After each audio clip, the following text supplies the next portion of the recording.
Hello and welcome to Inside Edition, where we discuss national, regional and international issues in depth. Under the patronage of the President of the Supreme Council for Health, Lieutenant General Dr. Shaikh Mohammed bin Abdulla Al Khalifa, the 7th Middle East and North Africa Stroke Congress was held recently here in the Kingdom of Bahrain as part of its keen interest to contribute positively to the development of health and medical systems on regional and global aspects. The event was organized by the Bahrain Medical Society, the BMS's Bahrain Neurosciences Association, in cooperation with prestigious international scientific entities, including the Middle East and North Africa Stroke Organization, MENA Stroke, the World Stroke Organization, the European Stroke Organization, the American Heart Association, and the Pan-Arab Union of Neurological Societies. To talk more about the importance of this event and its discussed topics, we are pleased to welcome here in the studio the Vice President of MENASO and Associate Professor of Neurology, College of Medicine at King Saud University in KSA, Dr. Adel Alhazzani. Welcome to the show. Joining me here in the studio is Dr. Adel Alhazzani. Thank you very much for being with us. It's a great honor to be here with you. Doctor, we mentioned some of the information in our intro, but we would really like to know from you. According to the World Health Organization, stroke specifically has alarmingly become the second most common cause of death and the third most common cause of disability worldwide. This is a pandemic more than anything else. Can you give us a brief idea about this disease and the importance of spreading information, knowledge, and awareness about it? Okay. Stroke occurs when a blood flow to the brain interrupted, either due to blockage or rupture of the blood vessels. That's how we define it. It's a very common disease and it's a major health burden. As you alluded to, it's the second cause of death and a leading cause of disability. Each year there are more than 20 million people affected by stroke, and 25% of them, about 5 million, will lose their life. Every 6 seconds somebody will die due to stroke somewhere around the world, and 1 out of 4 people in their lifetime, they are at risk of developing a stroke. Stroke mostly is a disease of elderly, but even younger population can be affected. 1 out of 4 victims are actually less than 45 years. It kills more women than breast cancer, and it kills more victims than AIDS, TB, and malaria put together. So indeed, it's a major health burden, and that's why we are here. Yeah. When it comes to illnesses, there is a lot of focus worldwide on different illnesses, but specifically stroke has been the topic everybody is talking about in the last decade or so, because it is preventable with a proper lifestyle, with different choices, with medication, with seeking attention early and so on. And that's why we want to talk about awareness. When it comes to the awareness of strokes and the causalities of it, how would you attempt, or how do you attempt to spread this awareness? Okay, so this is a very, very important point. The stroke treatment and prevention underwent significant transformation in the last 2 decades. It went from untreatable and preventable disease to disease that can be prevented and can be treated, and there is a high chance of recovery. But in order to implement that, we need the participation of the patients or those at risk and the community in large. Addressing all the risk factors, they need to know what to avoid and what they should do and what they shouldn't. And they need to recognize the signs of the stroke, so they would come to medical attentions, because the window for the treatment is very, very short. And the earlier you intervene, the better outcome. So time is brain, and you know, you need community awareness about that. Absolutely. Well, the formation, one of the attempts of spreading awareness is the formation of MENA Stroke and MARCS, and basically in the MENA region, MENASO is one of the ideas to fulfill this awareness campaign in all its variations. So before we go into that, the formation of MENA Stroke marks the success of a stroke care improvement initiative that was launched around the end of 2014. What can you tell us about the initiative as well as the MENA Stroke's establishment and its vision in that sense?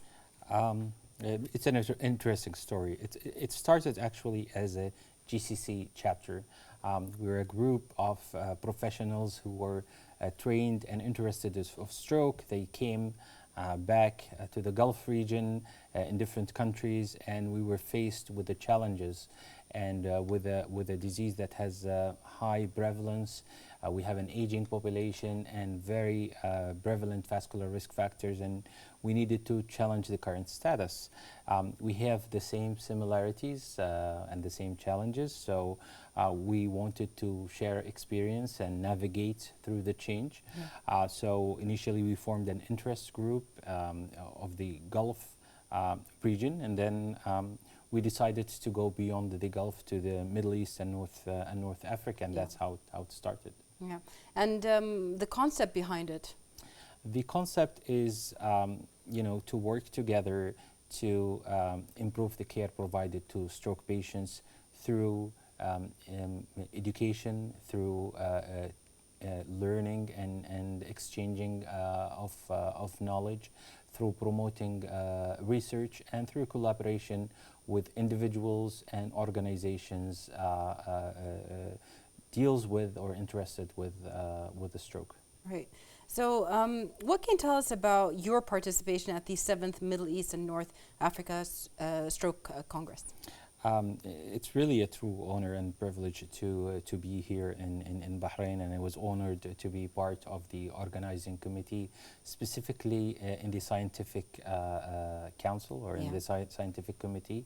Generally, the scientific committee is responsible for the quality of the meeting in terms of organizing the scientific content, choosing the speakers, working on the sessions, and selecting the research or publications to be published. And it's a group effort, and I'm just one member of a big team.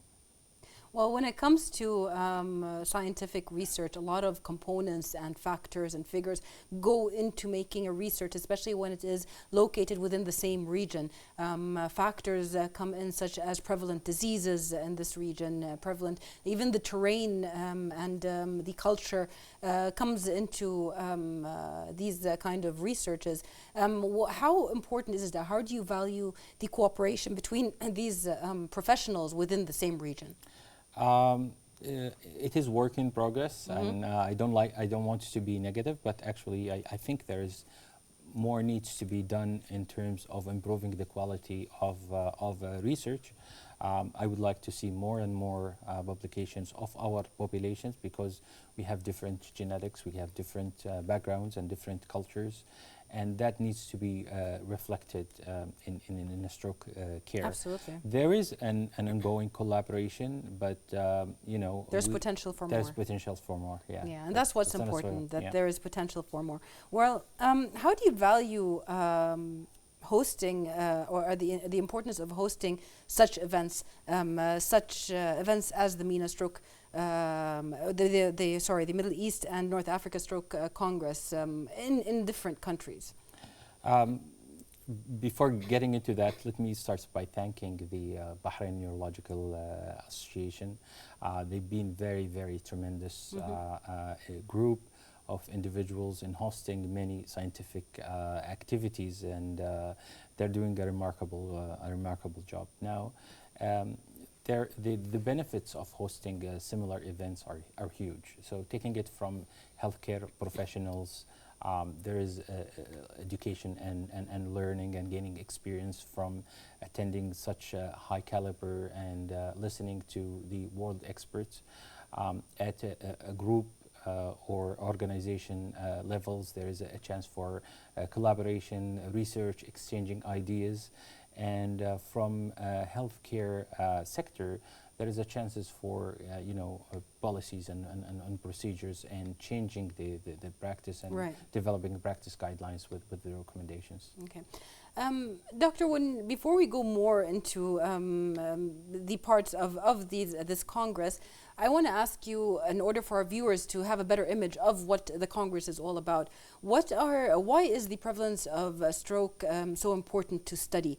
Why is there an outlook in the future that things are going to get worse or better, and how can it be controlled? Sure. If you don't measure it, you cannot improve it. That's a simple fact. You need to know, what is the prevalence. So, in order for you to plan and try to prevent and organize your system, so you need to know about your enemy in order for you to defeat. Right. Absolutely. And there is let's say, a statistical models trying to predict the stroke in the region, and the data is just alarming. They anticipate that there will be a duplication of stroke in the region. And generally, we are still a young nation. Yes. But we have a very high prevalence of stroke risk factors, talking about diabetes, hypertension, Yes. obesity. It's among the highest in the world. Absolutely. And our population is young, but it's going to be aging population, and unless you start planning today, it's going to be very challenging in the future. Absolutely.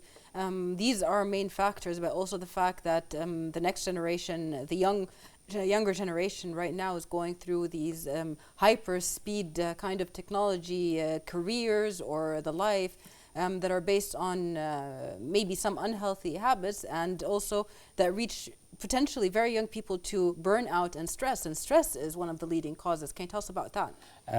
Absolutely. The sedentary lifestyle or lack of exercise, and the habits of having everything ordered and delivered.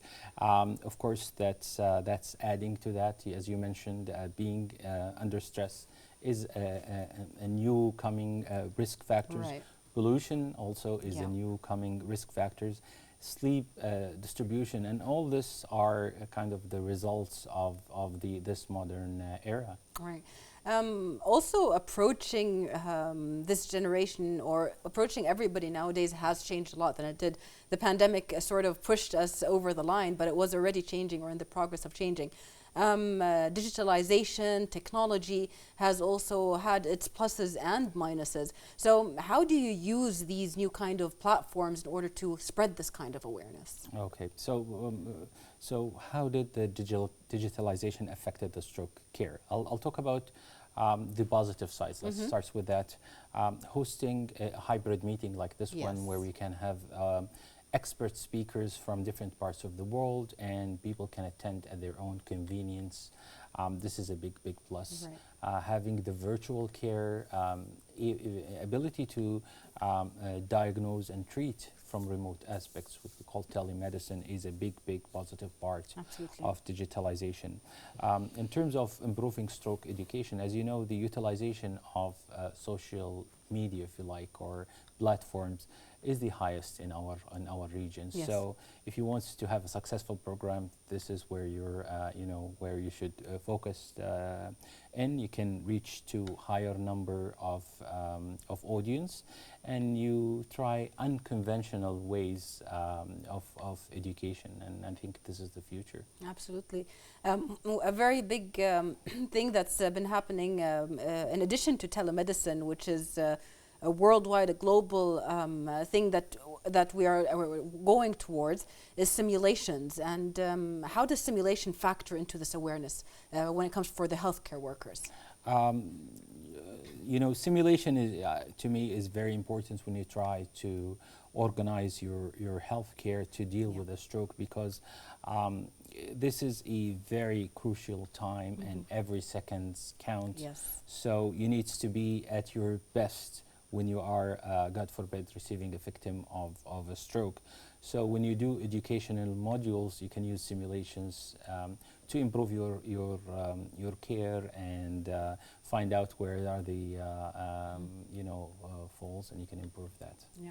Well, talking more on the point of this year, it being a hybrid setting for the Congress, how do you see the benefits from the event in terms of number of participants and the topics that were discussed compared to previous years? The numbers are just exploding. I mean, until this point, there are more than 7,500 participants. This would not happen if it was conventional Absolutely. or in-person attendance. They are from all around the globe. We have more than 40 international speakers. There are collaborations with the major health organization, the American Heart Association, American Yes. Stroke Association, World Stroke Organization, and this happened only because it was a virtual meeting. Another important factor is the generosity of Bahrain Neuroscience Association of having allowing this conference attendance for free registration. Yeah, absolutely. When the Congress happened, you have this large number of speakers, these large number of participants. Does it sort of put a kind of question mark about the future? Is this going to be the norm now because of these change of numbers and figures for people that were participating? Was that the only factor? This is one factor, but again, there are other minuses, if you like, or disadvantage. Is you miss the networking, the Yeah. socialized part of the meetings. So I would see meetings of having this hybrid, where if you have the Totally. chances, you could attend in person. A lot of the let's say in hands-on experience cannot be delivered virtually. So this would work for more theoretical or didactic, where it can be very, very successful. But when you need a simulation or Yeah. hands-on training, That's more it's better visual. to you be can- done in person. Absolutely. Well, from your point of view, what are the suggested procedures that should be taken and implemented out of the outcomes from the Congress? So here, moving from science into actions, Yeah. or taking science into, taking evidence into practice. And there are a few ways of doing that. One is to try to analyze the evidence and turn it into more of a policies and procedures and recommendations and guidelines. Right. These policies and procedures, people watching the show might say, okay, weren't they there from before? These are ever changing and always being updated, isn't that so? Yes, medicine is changing, and whatever is appropriate today, it can be changed in next day. There's always innovation. There's always new discoveries and new ways of doing things.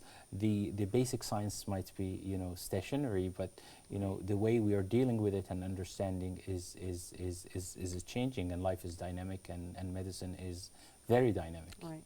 When it comes to illnesses that are chronic or acute or urgent, for that matter, with everlasting conditions after that, such as the stroke, the GCC countries and our Arab countries, the MENA region actually, have really updated their mechanisms when it comes to the healthcare sector. We have more hospitals, we have dedicated technologies, we have dedicated manpower, staff, doctors educated all over the world. How do you see the future of the centralization of treating such illnesses and such diseases in such urgent manners? Let's look at the recent pandemic that hit us, and that can speak loudly about the performance of the GCC countries and the healthcare system. And this was a good success, but we should not stop there. Exactly. And I think investing in healthcare showed that it pays the price. And I just agree with you that this is the way to go. Yes. When it comes to more things that you see or predict or want to see in the future when it comes to these kind of awarenesses, what would you think the GCC countries and Bahrain specifically, its neighboring countries, are approaching or going towards? So we have similar challenges, as I mentioned, similar epidemiology, similar cultures. So we can have unified effort when it comes to that. When it comes to education or the science of behavioral changes, it's a very complex process, but it requires all the stakeholders to sit together. This goes beyond the healthcare practitioners or the health sector, to the Ministry of Education, to the media, to the community to work together to increase awareness at school, at home, in the social activities, and also at the healthcare practitioners and institutes. Right. This is the 7th Congress that took place, so there was awareness and education done before that. How do you see the feedback of these past awarenesses and preventative medicine that was put in place to avoid stroke episodes and so on? How do you see the feedback from the clients, from the people? It's been very, very positive. One, when we, the education process is ongoing, and it's not only linked to the time of the conference happening.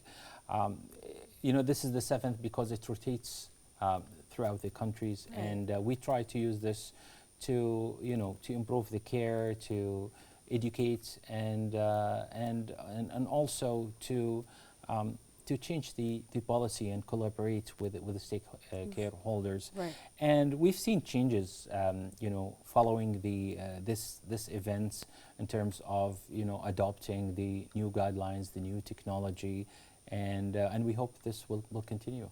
Definitely. Well, before I ask you my last question, the phrase multidisciplinary team is very important in stroke care and post, and even pre or even during these episodes. What is a multidisciplinary team when it comes to stroke victims or in basically preventing stroke, both sides? There is a say that players wins games and team wins trophies. Yeah. So same things applies for stroke. So a stroke physician is one team member. You need physiotherapists or people who works on rehabilitation. You need occupational therapists. You need speech and swallowing specialists. You need the nurses, which is a core component. Dietitian. The list goes on, and it's estimated that when a stroke patient comes to the hospital, they meet an average between 12 to 18 healthcare practitioners, from different backgrounds. So this team needs to sit together and put a plan that covers all the aspects for stroke patients. And as you see, it's a complex disease, and dealing with it is a complex process. Exactly. That is the standard. That is the way. That is the standard of all of. It is the standard of care. It is the standard of care. And going on to our last question, MENA Stroke has a keen interest to interact with its target audience through different means of social media. And you also talked about the workshops and the Congress itself. But also when it comes to the private sector and schooling, there are other modes of awareness. So what should be worked on more within these kind of social areas? So we try to utilize all the social platforms, and we try to collaborate with experts in this area, and we welcome all the expert opinion and advices from people are experts in this fields like yourself, because you want to find the best way to reach to the community. Well, thank you very much for being with us today and for answering our questions. Before we end, is there anything that you want to say when it comes to the audience on how they can find more information, what they should do, what they should watch out for, cancer patients, females, males, everybody in general? So, I like to highlight how they can recognize the stroke. It's usually summarized by the word FAST, so face, arm, speak, and time. So if they see asymmetry of the face, or they cannot move their arm, or there's a problem with the speech, do not lose time. Go to the hospital. They need to know about the risk factors, talking about diabetes, hypertension, obesity, and high cholesterol, and smoking. Controlling those could prevent 80% of all strokes. The resources, I usually advise them to go to the official sites. There's a lot in the internet, but generally the official sites through the Ministry of Health or the recognized association is the source of information. Right. Thank you so much for being with us. Thank you. And there was the fast, also the fast reaction if there's any kind of these symptoms. Thank you for being with us. Thank you. And we'd like to thank you, dear viewers, for watching us. We'll see you next week in another episode of Inside Edition.